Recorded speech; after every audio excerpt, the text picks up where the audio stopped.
मुख्यमंत्री ममता बनर्जी की नेतृत्व वाली तृणमूल कांग्रेस शासित पश्चिम बंगाल में साधुओं के साथ पालघर लीचिंग जैसा वाकया सामने आया है। साधुओं के साथ न सिर्फ अभद्रता की गई, बल्कि उन्हें नंगा किया गया, उनकी जटाएं खींची गईं, उनके गेरुआ वस्त्र को रौंदा गया और डंडों से उनकी जमकर पिटाई की गई। इसका वीडियो भी अब सोशल मीडिया पर वायरल हो रहा है। सर, जैसे हम जा रहे थे गंगा सागर के लिए, रास्ते में अचानक गाड़ी को रोका, हम लोगों के साथ में धक्का मुक्की की और मारपीट की और गाड़ी को तोड़ फोड़ कर पुलिस प्रशासन गया, हमको थाने में रख दिया। कितने आदमी थे, कितने आदमी ने मारधर किया आपको? कोई पता नहीं सर, न जाने 200 आदमी थे, न जाने 300 थे, हमको तो बेहोशी आ गई। उन लोगों ने बोल रहा है कि लड़की लेके भाग रहे थे, क्या बोलेंगे आप? नहीं, कुछ नहीं।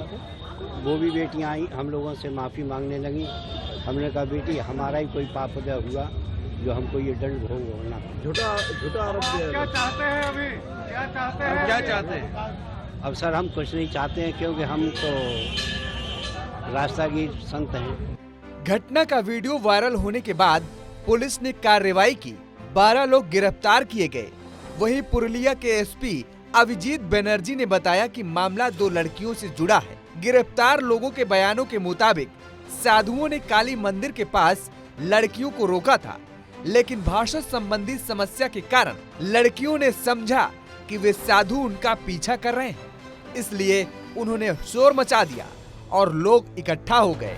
लोगों ने लड़कियों की बातों पर विश्वास कर लिया। इसके बाद साधुओं को पकड़कर पीटना शुरू कर दिया। Sadhus asked him, due to the language बार ये मिसअंडरस्टैंडिंग हुआ है। ये लड़की लोग सोचने लगी कि ये उनको कोई पीछा कर रहा है या कुछ कर रहे हैं, तो ये ह्यूमन क्राई किया। तो लोकल पब्लिक आ गए और उनको घेर के गौरांगी का जो दुर्गा मंदिर का पास उन लोगों को लेके गया, गाड़ी को वेंडलाइज किया एंड इनको साधु लोगों को मैनहैंडल किया। पुलिस का पास जब खबर आया, police immediately rush to the spot and evacuated the sadhus. Police provided them all possible assistance. The vandalized vehicle was repaired. एक केस स्टार्ट हुआ है on the basis of the complaint submitted by the sadhus. 12 persons have been arrested so far. Investigation is going on. वहीं अब मामले पर TMC नेता शशि पांजा ने कहा, बीजेपी हमेशा जवाबदेही से बचती रही है। स्थानीय लोगों ने 3 साधुओं की पिटाई की क्योंकि उनका आरोप है कि साधु वहां से 3 लड़कियों का अपहरण कर रहे थे। स्थानीय लोगों ने प्रतिक्रिया व्यक्त की और लड़कियों को बचाया। पुलिस साधुओं को थाने ले गई, जांच चल रही है, लेकिन पुरुलिया में बीजेपी नेता पूरी घटना को गलत तरीके से पेश करने और बदनाम करने की कोशिश कर रहे हैं। जनता party has always evaded accountability. Amit Malviya is yet to answer as to why in UP BJP workers who were associated with the IT cell wing had raped somebody, but these rapists have yet not been removed from the wing and no action has been taken by BJP. No questions are raised either by Bharatiya Janata Party, the Bengal, in the state of Bengal, by its leaders.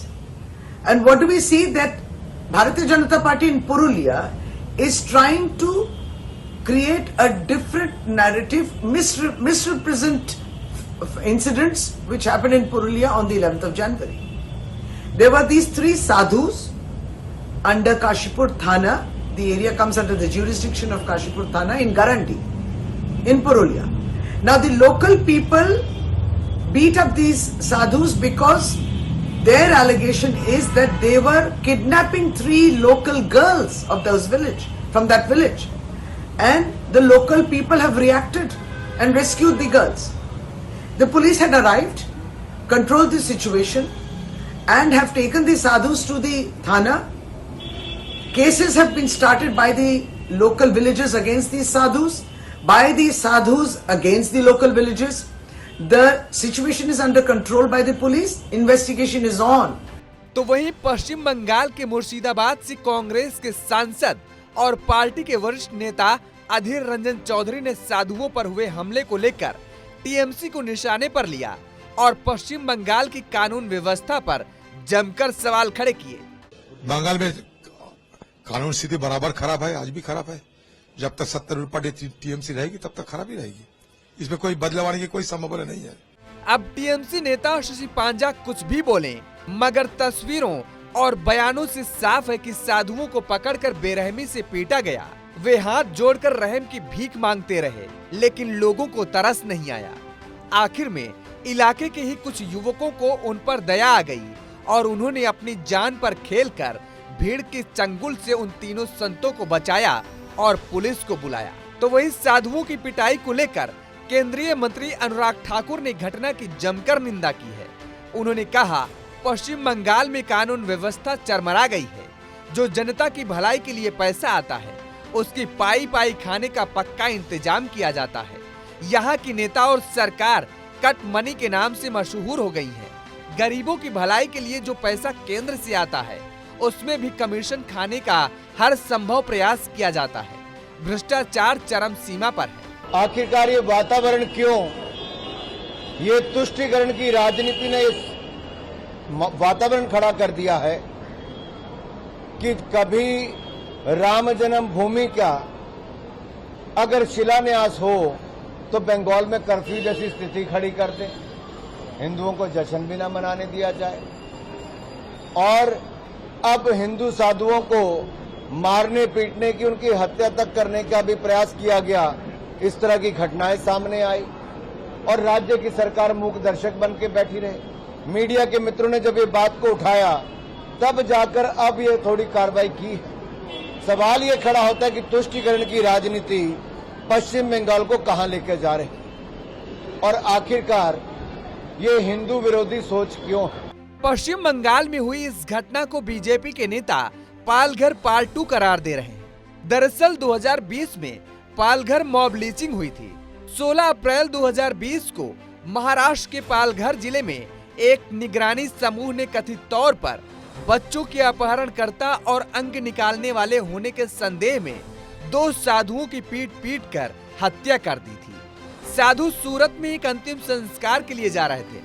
तभी पालघर के एक आदिवासी गांव गढ़चिंचल में ग्रामीणों के एक समूह ने उनके वाहन को रोका और उन पर पत्थरों, लकड़ियों और कुल्हाड़ियों से हमला कर दिया। घटना के संबंध में 100 से अधिक लोगों को गिरफ्तार किया गया था।